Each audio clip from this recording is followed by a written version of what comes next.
In this section, we're going to talk about what you do with your image once you have done your editing. Are you going to print it? Are you going to put it on a website? Are you going to send it to somebody to an iPhone or other device? Because until you do something with it, you haven't done anything. So let's pick up an image. I'm going to use the mini bridge here. It's a handy little device. It gives you a quick view of things you have done recently. I'm going to click on this tree trunk. It came up, and this is in Cortez's garden in Cuernavaca, Mexico. Beautiful spot. Now, before you even think of printing or sending, you need to know the size of your image, the size and the resolution, because you can't really go anywhere without doing that. So you go up to Image. On the menu bar, you come down to Image Size, and you get a nice panel here. And guess what? It tells me that this is, if you print it, it will come out 14 by 21. That's a big photo, big print.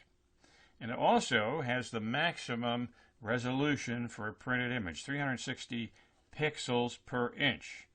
A printer, most printers today, unless it's a professional printer, will not do any higher than that. That's the max. Now, what else does this panel tell us? Well, up top it says pixel dimension. It's a 108 meg, almost 109 meg file. This is perfect, but for sending on the web, never going to work. 108 megs, it's going to get rejected by every link you can think of. Now, there's an important point here we need to emphasize. The size of the image as it appears on your screen has nothing to do at all with the size of the final print or the size it'll appear on a website. It's just a relative size. So the more resolution you have and the bigger the area, the bigger this image will be on your screen. But it's not the exact size at all. It's just relative. So if I cut any of these parameters down, the image size will go down. You'll see just in a second. Now, as I mentioned, this is perfect for printing, high resolution, big print. But maybe I don't want to print 14 by 21. Maybe I don't have paper like that. So why don't I do an 8.5 by 11 or 8 by 10? Let's make this 10. 1, 0, and see what happened. The size of the file went way down from 108 to 24, 25 megs. That's a huge drop. It's only a quarter of the size. All right, and so that's the size that it'll take if I'm printing it out on a smaller printer. Now, how about the resolution? If I'm going to send it, well, first of all, if I send it, it's not going to be, nobody is going to pick up a 7 by 10 print on an iPhone or even an iPad. So let's make this height, let's say 4 inches, see what happens there.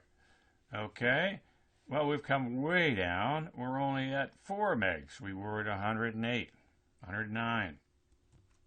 How about that resolution? Well, let's knock this down to, let's say, 100. And see what happens. Need another 0 in there. Okay, we're down to 311 kilobytes. That is way down. Okay. I think it's time to see how that will be transmitted over the internet, and this is really important for you.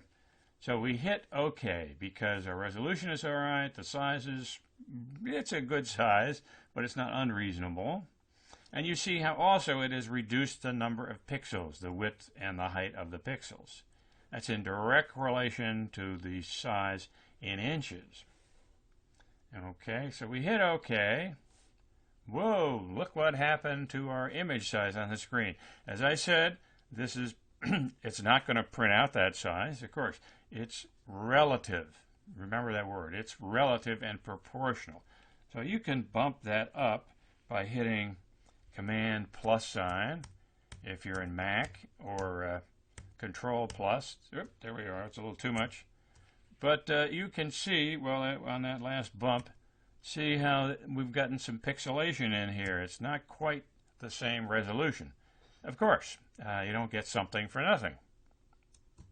Now let's explore a neat feature in Photoshop. Go to File and come down to Save for Web.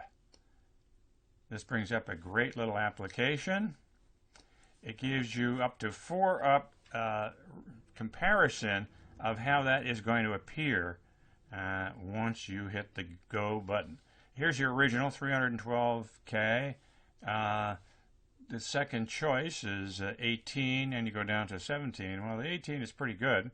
Actually, in some ways, I like it better than the original. And it shows you all the parameters here. The one that's interesting is the speed of transmission. At 18.5 or almost 19 kilobytes, it'll take 2 seconds if you're on a 256 kilobit per second line. Okay, and it gives you all the alternatives.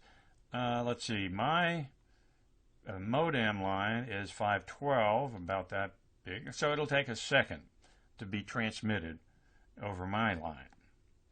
If that's okay with you, hit the button and go.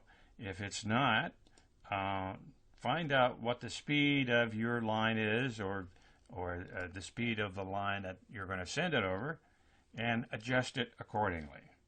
All right. Now this gives you a wonderful opportunity to explore the image and make really detailed comparisons. All right. So once you're satisfied, you hit the Save button, and it brings you to another panel, the Save Optimized As, and you can put it in any drive, any folder, and off you go.